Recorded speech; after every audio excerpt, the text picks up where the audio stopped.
മനുഷ്യൻ്റെ കണ്ണുകൾക്കും മനസ്സിനും കുളിർമഴ പെയ്യുന്ന ഒന്നാണ് പൂന്തോട്ടം, ഗാർഡൻസ്.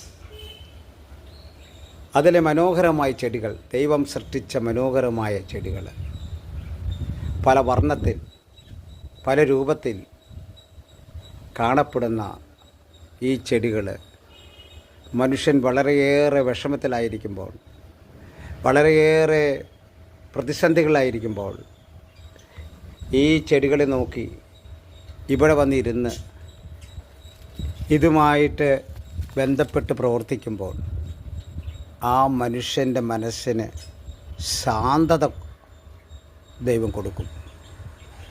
ഓരോ ചെടിയും ദൈവത്തിൻ്റെ മനോഹരമായ സൃഷ്ടിയുടെ രൂപാന്തരീകരണമാണ്.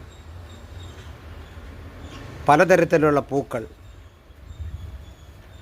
പലതരത്തിലുള്ള ചെടികൾ, തൂങ്ങിക്കിടക്കുന്ന ചെടികൾ, അതുപോലെ തന്നെ വെർട്ടിക്കൽ ഗാർഡനിലുള്ള ചെടികൾ,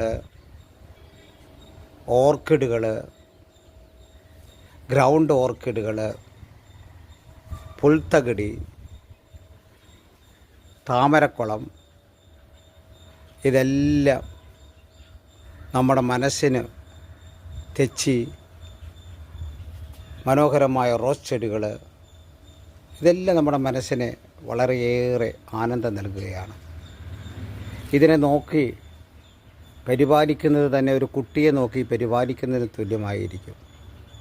അത്രമാത്രം സമയമെടുത്ത് ഇതിൽ വല്ല കീടങ്ങൾ വരുന്നുണ്ടോ, ഇതിൽ വല്ല പുഴുക്കൾ വന്ന് ഇതിനെ നശിപ്പിക്കുന്നുണ്ടോ എന്ന് പരിശോധിക്കുക.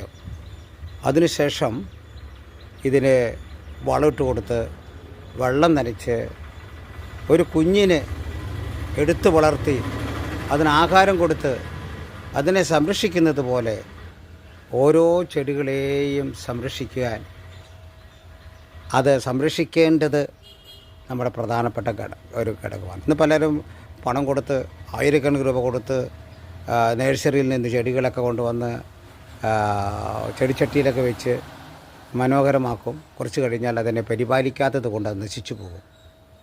എന്നാൽ ഓരോ ചെടി നമ്മളെ കൈ കിട്ടുമ്പോൾ ഓരോ കുട്ടിയെ നമ്മൾ കിട്ടുന്നത്. അങ്ങനെ കരുതി ആ ചെടികളെ സംരക്ഷിക്കാനും ആ ചെടികൾക്ക് വേണ്ട ആ കാര്യങ്ങളെ ശ്രദ്ധിക്കാനും നമുക്ക് കടപ്പെട്ടവരാണ്.